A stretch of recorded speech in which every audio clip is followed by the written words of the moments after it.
So today I'm going to be talking about yet another character from my favorite Disney show of all time, Wizards of Waverly Place. Now we've talked about Alex, Justin, Max, Teresa, and even Jerry. Kinda.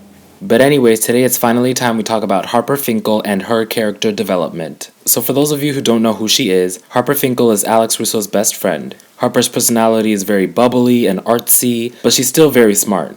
In fact, Harper Finkle is one of the two smartest people in the show, the other being Justin, or Alex, depending on the situation. Now, if you've ever seen this show, you'll notice that in the first 2 seasons, Harper is basically a pushover. She was also the most timid person on the show. Notice how I said was. For example, in the season 2 episode Wizards vs. Vampires vs. Zombies, by the way, that's the episode with the zombie prom. In that episode, Harper is too afraid to confess her feelings for Zeke, so Alex gives her a no-fear ring, which makes Harper have the confidence to say and do whatever she wants. Zeke, zombie prom, me, you, on a date, let's do this thing! Totally! Walk with me, and keep telling me things you love about me.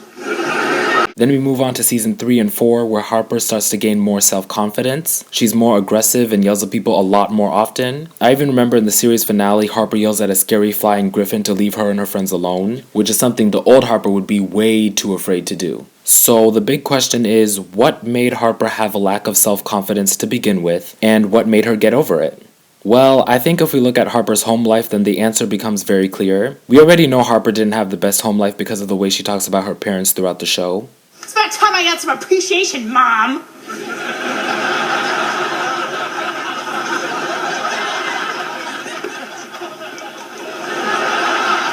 So what exactly is Harper's home life like? Well, we know Harper lives with her mother, father, and grandmother as stated by her in the season 1 episode, Alex's Spring Fling.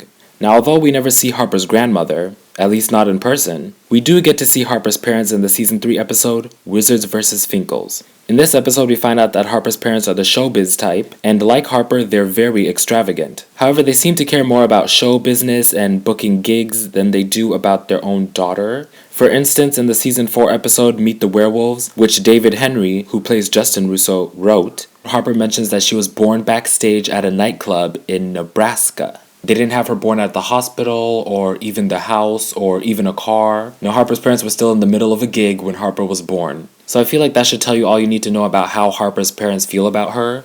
Oh my gosh. But surely Harper has people in her life who do care about her. And of course she does. This is Disney, we can't have a character with that miserable of a life. Anyways, the Russo family, as dysfunctional as they are, they at least do something that Harper's own family never could. They cared about her. And sometimes Mr. and Mrs. Russo cared more about Harper than they did about their own children. But as much as the Russos cared about Harper, she cared about them just as much in return. And even though Alex wasn't always a good best friend to Harper, Harper always treated the Russos well, and they did the same for her. That's why she always visits their house in the first 2 seasons, because it's an escape from her parents. I will not let you do it, Mrs. Russo, and standing up to you is really tough for me because it's the only place I have to go. Harper, honey, relax. Now, during the 3rd season, Harper moves in with the Russo family, and I think this was one of the best things she could have done for herself. Even though she had to live in the haunted basement, it was still better than living with her parents. And notice how almost as soon as she moves in with the Russos, Harper starts to gain tremendous amounts of self-confidence. Isn't that interesting? Now, I cannot talk about Harper Finkle without mentioning the wardrobe. Something I've always liked about Harper was how, even though she didn't have the best childhood, she copes with everything in a very healthy, productive, and pretty creative way.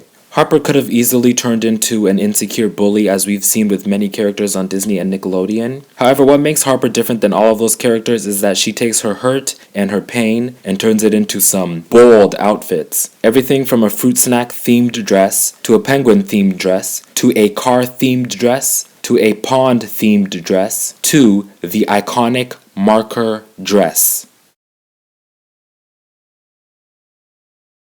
Now, Harper's fashion was on point 99.9999% of the time, although there were very rare occasions where it was not.